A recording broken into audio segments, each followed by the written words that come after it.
videos for the city of Greenwood. Today we're filming on seed starting indoors.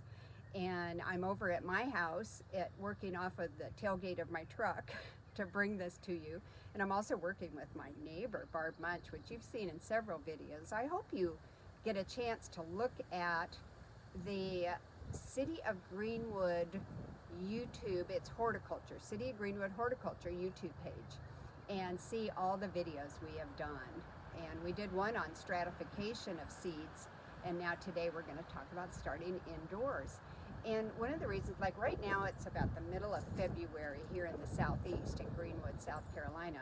So a good time to start your summer seeds is now. Your tomatoes, for instance, and bell peppers and eggplants and things like that you might want to start now. We're going to actually start some zinnias, which is a warm season, but we're growing for the plant sale today, which is going to be held April 9th here in Greenwood at the Piedmont Agency on Aging. And so we're starting the seeds now in February so that they will be good sized plants when you come to buy them in April.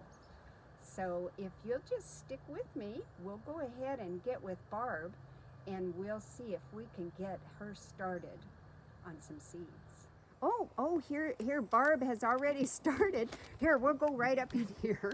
She's adding some seed and cutting mix in here. And the reason she's putting it in a bucket first is that she's going to get it moist. You want to start with a moist medium. And the reason is that it's hard to wet this type of soil, which isn't really soil. Oh, look at, she's putting some water in there. All right, so she's going to do that, and then she's going to moisten it. It's actually some sphagnum moss, and it's better than soil. Soil is not that, you definitely don't want to use soil from your garden because that will have bacteria and certain disease organisms. So you want to start with a soilless mix, such as this. And it's very hard to get this mix wet unless you kind of work it a little bit with your hands, is what she's doing. It looks like a lot of fun. I would rather be doing it. Yes, she's nodding her head. And yes, this is fun. And then she's going to take that soil and she's going to put it in one of our trays, as you can see here. We cut up a few trays. We have lots of different trays over here, as you can see, different things you can use. And I just cut these, and she's going to start with just this front tray and fill it up with some of this soilless mix. And she'll show you how she compacts that down. Oh, that's looking good. And you don't want to compact that too much because it will, you don't want you to take all the air holes out of it. You know, plant roots need oxygen, and they want to be able to go down into the soil, so you don't want to press it down too far. But she's going to use a little technique she'll show you on how to do that. So she's taken this, just a little piece of another tray, and just pushing it down lightly. So you don't want to get it too hard. So you can see, you might as well do them all, Barb, and we'll go ahead and show them how to just kind of, and she's moving some of the excess away. And then she's, just going to firm it up a little bit. Excellent. See how she does it? That's very easy. And this will be a nice little bedding for what we're going to start, which is zinnias. But you can use this for your vegetables too that you might be starting, so that you can get these all done by the frost date, which is April 15th in our area. All right. Oh, she's got the seeds. Okay, so we got some zinnia augustifolia star white, and it says on there February, which is a good time. That's the time we want to start it. They come in a little packet in here, and let me see where I can find you here. I lost you. Oh, there you are. Yes, so they come in a little seed like that, so a seed packet. So she's going to take that out. Look at those dirty fingers, boy. Barb's a master gardener with the Lakeland's Master Gardeners, and she lives next door to me, and so the poor thing has to do all these little things I have her do, but she likes it. So she's going to press the little seeds in there. Look at that one fell in. So she's going to go and do a row of them and just kind of tap them in. If 2 of them fall in, she's not going to worry about it. She's just going to go ahead. We're just going to do 1 per cell on these. Look at 2 went in there, and that's fine. Yeah, so she's just going to do that. And so after we're done here, we can cover these seeds. They do not need light to germinate, so we can cover them a little bit. And that'll be great. So she's just going to do that 1 row just to show you, and then she's going to reach over here and get some vermiculite. And she already moistened that a little bit too. You want to do that also. So that's some nice stuff there. Okay, so she's going to take that and just kind of show you how she puts that on there.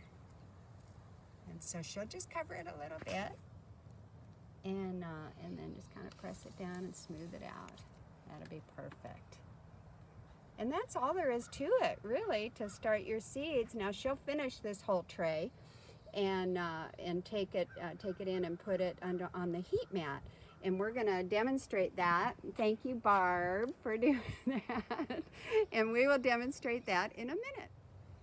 Well, hi, I'm back again. We're getting ready to take these seed trays over to Barb's house and put them underneath the lights and show you how our heat mat is working. But before I do that, I want to talk a little bit about what we did just now as far as starting the seeds. We used, like I talked about, a soilless mix. And I'm going to have Barb come in and zero in on the ingredients here, just so you can see that it doesn't have any soil in it. And these you can buy these at most hardware stores. You can order them online, so they're easy to find. A lot of times it's seed starting mix. This one was called seed and cutting mix, so you can always find them. And then over here, there's the vermiculite. And the reason we use that is because it really holds moisture good. And one of the kiss of death for seeds is to dry out. And so we like to cover them, instead of with the soilless mix, we'll cover them with this vermiculite. And that's why we want to use that. So, and also, let's talk a little bit about seeds. Now, we're starting the warm season seeds now early so that they're ready. I don't know about anybody else, but I want my tomatoes first before anybody else. I don't want to see a Facebook post or any social media post that somebody got their first tomato before me. So I always like to start mine early. So you can start, and I've got in my little packet, you can get seeds anywhere, right? So you can get them sometimes at your hardware stores, different nurseries carry them, and but you can also get them online. I generally just sit and peruse seed catalogs in the month of January. It's kind of what I do, and order what I can. I do like Seed Savers, which is a great seed company, and this is a miniature yellow bell pepper, and so that one's a really good one. And I also like Fedco seeds. They don't have a really fancy catalog, but their online catalog is really great. And this is actually an Amish paste tomato. And I do love my cherry tomatoes, so I'll be starting some of those. And so we have basil. You know, I got to have basil all the time, all kinds of basil. The bees love the flowers, and I love the leaves. So we'll be growing some of that this year. So you can find, and this is, I want to talk a bit too about beans and cucumbers, squash. You don't need to start those indoors. You can start as the soil warms. You can go ahead and start those, and they grow pretty fast. So I generally just start those larger seeds and larger plants. I start those just right in the warm soil, maybe in April or May. Just kind of take a look at when the soil's warmer. So that's really great. And we've also got, this is one of my favorite zinnias. That's one of the bigger ones. Some of the ones the zinnia that Barb was putting in there is some of your smaller bedding zinnias, but this is called a gift zinnia, and I've only seen it at Seed Savers Exchange. And oh God, the pollinators love this, and it gets about, I guess it almost gets waist tall, so it's a taller version. So be sure to have your eye out for that, especially for our pollinators. So all right, so I'm going to close this out so we can go over to Barb's house and see the kind of setup she has in her kitchen. Well, here we are. We're over at Barb Munch's house in her kitchen. And I just want to tell you ahead of time, if she doesn't mind showing, you don't need to have a guard dog for your seeds. That's Bella. She's keeping a good eye on things. So, but you don't need to have her there. She'd be fine without a dog guarding your seeds. Anyway, so she set up this little thing, and what we're going to talk first about, if you want to come in a little closer, Barb, we'll show you first the heat mat. I have no idea what temperature this gets, and this is one I bought like 20 years ago, and it's still working. But you can find heat mats just about anywhere now, and you can go online, and sometimes you can find them at your hardware stores. And this here is a set of lights. I do put grow lights in there, but I think too you can just, a lot of people have just fluorescent lights, just shop lights. So I just buy the grow lights, tubes that go inside there. We run this, how often, Barb? Are you running that about 12 hours a day. Okay, 12 hours a day. She's got it going on, I believe, at 6 in the morning and 6 in the evening. So that's what she's got going on. And now I have to tell you, we put this an inch away from these little seedlings. Bring it in, Barb. Let's show, these are some of the zinnias we did recently. This one I just came up, but see how these longer ones, the light was a little too far away. We bring that light down almost to the plant. It's almost touching it.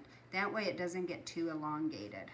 And these are just about all germinated now.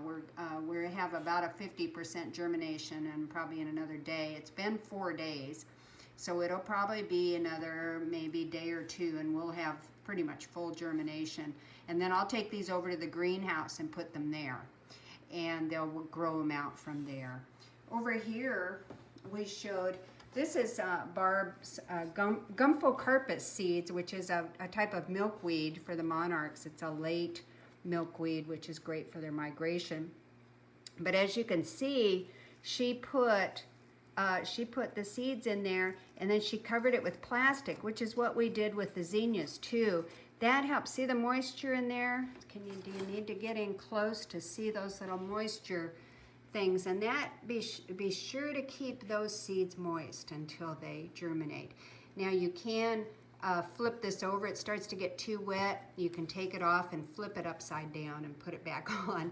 But she's done really well keeping these moist underneath there. Now over here, we'll go ahead and look at just some tools of the trade.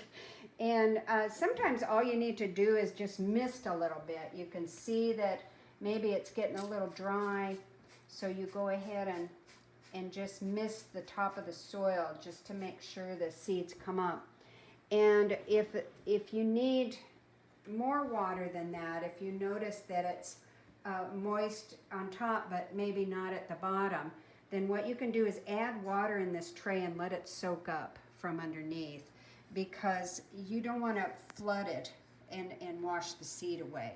So it's much better to do the underneath the bottom watering and put it in there. She's got her little tags down here so she doesn't lose them. She had the lights so close that she couldn't keep the tag on there, so she keeps it here so she can keep track of which zinnia that is that she's starting.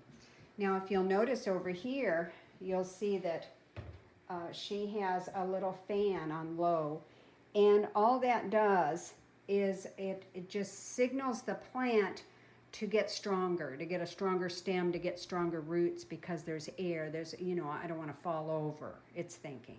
So it's going to get stronger with a little bit of a fan. You keep that on about the same time as the lights. Okay, she keeps that on for 12 hours also.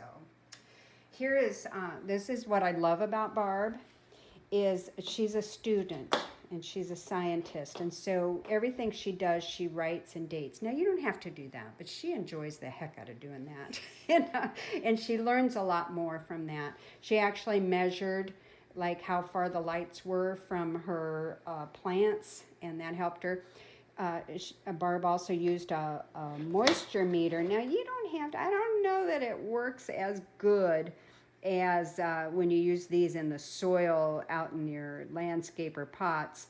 But she had a little bit of variation in there just to keep track. And you'll see, like over here, you'll see her little holes where she put the moisture meter. So she has a lot of fun, you know, doing these kind of things. So and something else I think we could talk about too is fertilizing. We haven't fertilized these. Seeds come with their own fertilizer, which is a good thing. And sometimes it's harder for seeds to germinate if you have fertilizer in the mix. That's another reason to use the soilless mix that we recommend for seed starting, because a lot of the potting soil, especially here in the southeast, you can't find anything without fertilizer in it. So, and there's big chunks of things in those potting mixes too, like perlite, which seeds will have a hard time maneuvering around. So it's just best to stay with that. In about 2 weeks, we'll start giving these seedlings some fertilizer, a little diluted amount, not a full strength, and just kind of slowly let them get some food. I wanted to show you too before we close out. This was the tube that I bought. It's 40 watt, so that's kind of something that you want to think about. This one is 48 inches long, because that's the size of this. And so if you're looking for something, get a 40 watt, whether you get a plant one or not. This one is, oh, look at that, it has Spanish and English. So let me come over here, and we're speaking of lights, I want to show you, if you could bring this in, Barb. This particular setup is important because you can loosen this, and on both sides, easier with 2 people for sure, but you can loosen this and raise this up and down. So when we get done filming, we're going to be putting it down. And don't be concerned, these are cool lights. I can put my hand right on them, so they're not going to burn the plants. You don't want them touching. But I like my plants, my seedlings, to be a little stockier. And they're going to be that way if you get them nice and close. A lot of people bring them way up high, and that just going to make them stretch. So anyway, I think we have covered everything I can think of that can get you started on your seeds. And I have to tell you that I get just as excited now about a seed sprouting as I did when I was 6 years old. My dad gave me some radish seeds, which is really smart because they're big seeds and they germinate fast. And he showed me how to plant them, and he helped me put them in the soil, and he gave me a little watering can, so I watered them, and they came up and they grew. And I got to put those radishes on the dinner table with my family. And ever since, I've been hooked. And I get just as excited when a seed germinates now as I did when I was 6 years old. So it's a lot of fun, and I hope this video helps you to get started in your seed starting journey.